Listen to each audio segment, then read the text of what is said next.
Yes, class 10th, we are going to start today chapter 3rd from civics portion. We have already finished 2 chapters in the civics portion of your class. So today I'll be starting with chapter 3rd, that is Prime Minister and Council of Ministers. See, when we move to the chapter, you all know who the Prime Minister is.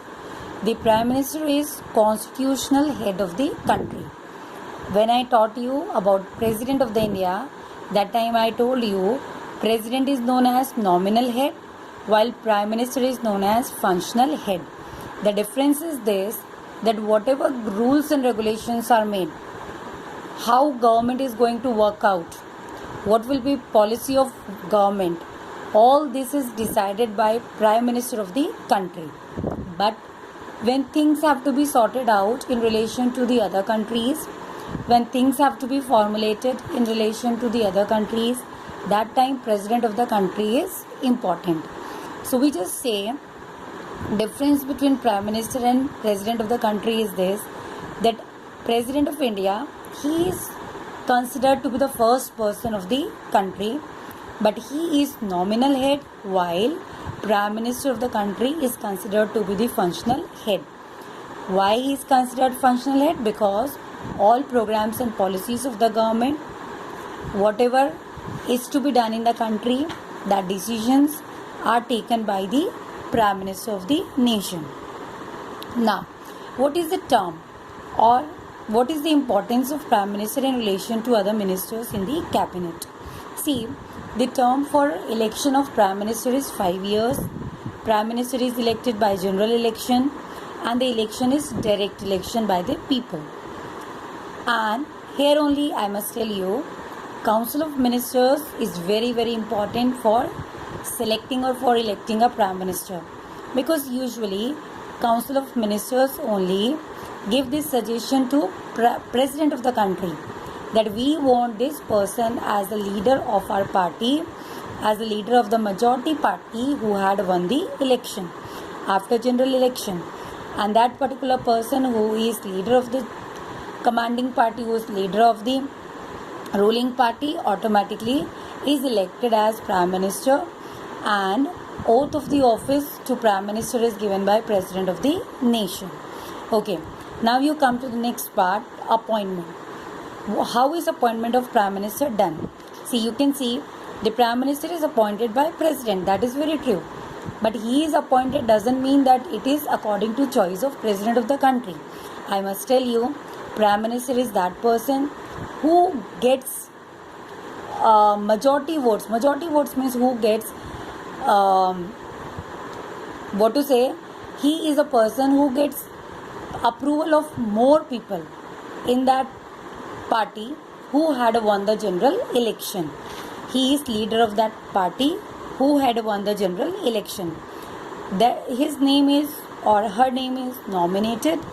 That name is suggested to the President of the nation, and then President of the nation is appointing, or he will appoint, President of the nation will appoint that particular person as the Prime Minister of the country.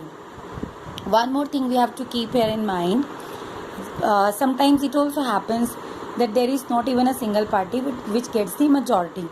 When there is no single party which gets the majority after general election, then 2 or 3 parties who are having maximum votes in comparison to rest of the parties, they come together and they form the coalition form of government. You all know what do we mean by coalition government.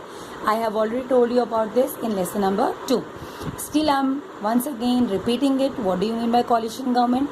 Coalition government means when no single party gets a majority, then 2 or 3 parties who have just got more votes in comparison to rest of the parties come together and they decide to form a government by coming together. Coalition को हिंदी में बोलते हैं गठबंधन की सरकार. Okay, I hope it is clear to you. Now, you can come to Council of Ministers. See, here Council of Ministers, it comprises of basically those ministers who are having more seniority in comparison to rest of the ministers. You can see in the very first paragraph, Article 75 of the Constitution states that the Prime Minister shall be appointed by the President and other ministers shall be appointed by President on the advice of Prime Minister. Why? On the advice of Prime Minister. It is on the advice of Prime Minister because Prime Minister knows who is good for which department, or he better knows what kind of people are there in his party and how he can make use of these people in under different departments, under different sections of the government. So it is said Prime Minister will be appointed by President and other ministers are appointed by President, but they are appointed on advice given by the Prime Minister. Now, when we talk about Council of Ministers, Council of Ministers means the senior most ministers who are being nominated or who are appointed by President to particular departments on advice of Prime Minister. When we see the Council of Ministers, you can see Council of Ministers basically has three types of ministers in it. The first category of ministers, we can say Council of Ministers is having three types of ministers under its categories. These three categories are, first one is Cabinet Minister, second one is Minister of the State, third one is Deputy Ministers. Now, what do we mean by Cabinet Minister? See, Cabinet means those ministers who are the senior most ministers in Council of Ministers. Now, Cabinet Ministers are those ministers who are head of different departments, important departments, Finance Department, External Affairs Ministry, Railway Ministry, Defense Ministry, Home Ministry, your ministers, those who are HRD Ministry, all these type of departments are headed by ministers, and these particular ministers are regarded as Cabinet Ministers.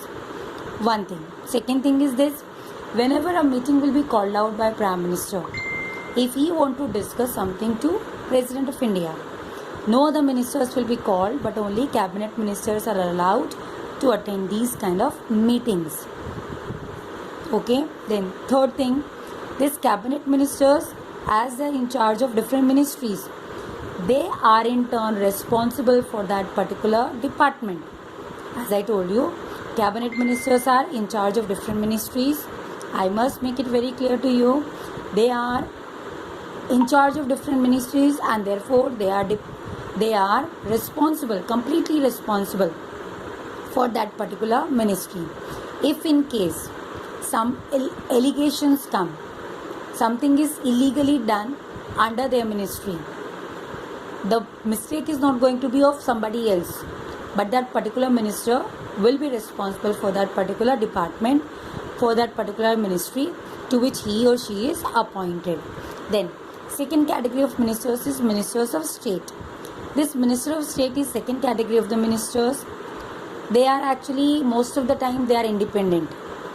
They are just a link between Cabinet Ministers and other ministers of different states. One thing. Second thing, as they are independent, they need not to be responsible of different departments, but surely they have to be linked between Cabinet Ministers and your Deputy Ministers and State Ministers. State Ministers means ministers, those who are working under Chief Ministers of different state. Now, third category of ministers is Deputy Ministers. Deputy means सहयोग करने वाले, Assistant Ministers. So these Deputy Ministers, this is the least category of the ministers. They don't have that much of important place as Cabinet Ministers are having or Minister of State are having, but Deputy Ministers can assist. Please keep this thing in mind. Deputy Ministers can assist either Cabinet Ministers or Ministers of State in their work. They usually junior ministers, and they usually support either Cabinet Ministers or Ministers of State in their work. Now, this is your Council of Ministers, comprising of three different varieties, three different types of the ministers. After that, you can come to the another one, to the next part of the chapter, What do you mean by cabinet? Why cabinet is important? I have already told you. Cabinet basically means that particular ministry which is having the duties related to different departments under them. Formation. What type of formation is there for cabinet? See, cabinet is composed of small but important body of senior leaders of a party, and this cabinet is responsible to have a talk whenever president or prime minister they are going to consult important discussions in the different sittings. Then third thing is they are responsible for their ministry. Fourth thing is this, they are actually you all are a student of science, so you know what is the importance of atom, and you all know what is the importance of electron and protons. We can consider these cabinet ministers as electrons. If electrons are not going to be there, atom of anything is not going to be formed. In the same way, if cabinet is not there, a prime minister can never do his work in a proper manner. Then you come to the next one, appointment of the cabinet. Cabinet is appointed by prime minister.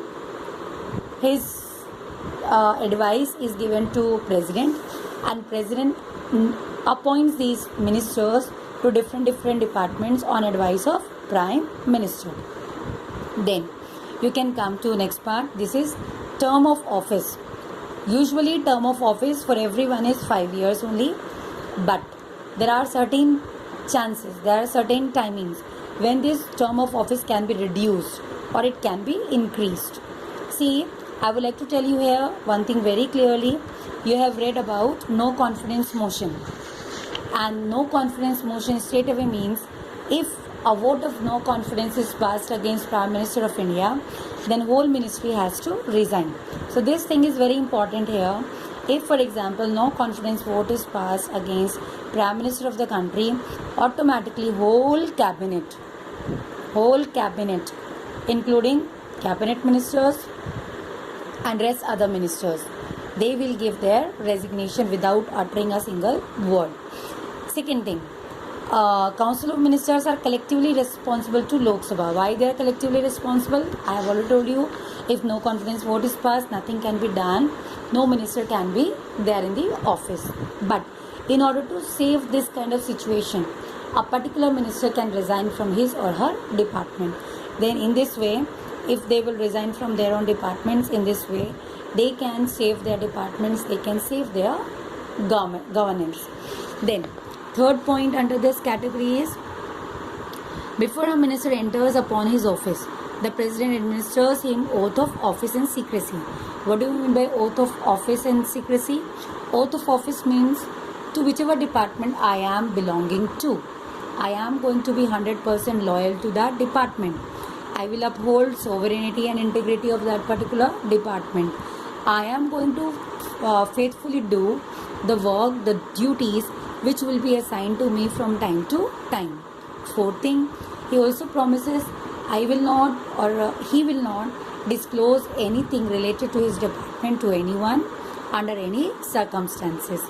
They have to maintain this oath, they have to fulfill this oath. Then fourth one, every minister must be a member of either house of the parliament. Yes, it's very true. Unless and until a person is member of Lok Sabha or Rajya Sabha, they can never be appointed as ministers under Prime Minister. Fifth thing, salaries and allowances of the ministers are such as Parliament from time to time by law determines. Means salaries and allowances, what all facilities will be provided to different ministers, that will be decided by Lok Sabha, including Rajya Sabha, by Parliament, including Lok Sabha and Rajya Sabha. It is not like this that only Lok Sabha can decide. No, both the houses have to be present, and they both are going to decide salary and allowances for different ministers.